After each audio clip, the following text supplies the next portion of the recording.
Arizona is at the tip of the spear. And we just had an election here, November 8th, which was run like they run elections in banana republics.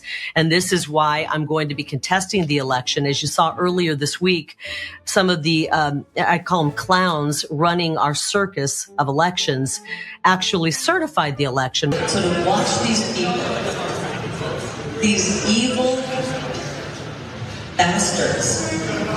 Can I say that here? Is that all right?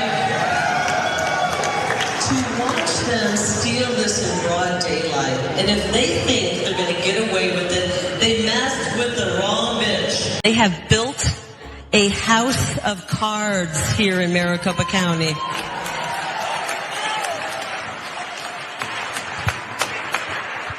I think they're all wondering what I'm going to do. I'll tell you what, I'm not just going to knock that house of cards over. We're going to burn it to the ground. A lot of America First patriots were saying, Kari, what are you doing? Why aren't you contesting this? What's wrong?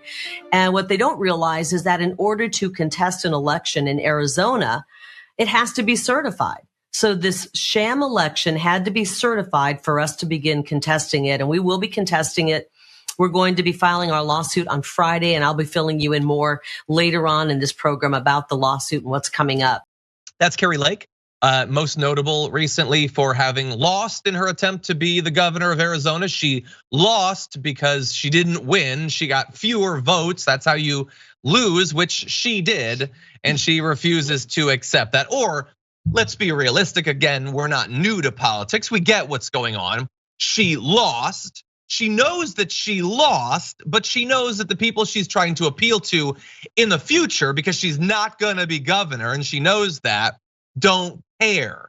Anyway. Honey, just take the Fox News contract and go get on with your life. I mean, ruining everyone else's, still staying in the conversation. You can still you could get out of that sort of like soft focus, like living room situation you got there, where she's been doing all of her interviews with Charlie Kirk and anyone who will ask. Really, so maybe Fox hasn't called, which is even more embarrassing. And we just had such a huge movement going into election day. So to watch these people, these evil bastards. Can I say that here? Is that all right?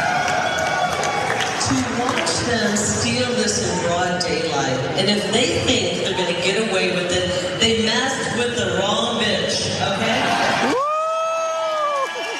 And of course, I want to thank the most amazing man in my life.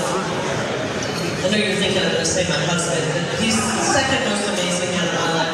I want to thank President Donald J. Trump and First Lady. I guess for some people that in the absence of evidence of issues with the election, you can just swear a bunch at a fancy fundraiser or something, and that'll convince them that you've been robbed. I don't find it to be convincing. The audience didn't really even seem to love it. And I want to be very clear, Kari Lake will never be the governor, at least not from this election.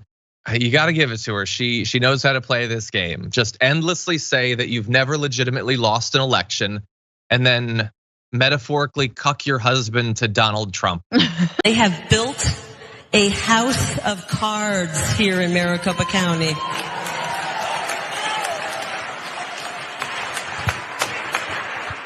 I think they're all wondering what I'm gonna do. I'll tell you what, I'm not just gonna knock that house of cards over. We're gonna burn it to the ground. It's important that you invoke the imagery of January 6th as much as possible as an election denier. But anyway, that's Kari Lake, and she is fired up. She's clearly confident, despite not being governor. I love pointing that out. So clearly something must be going on, and it wasn't hard to figure out what it was. She tweeted out, huge.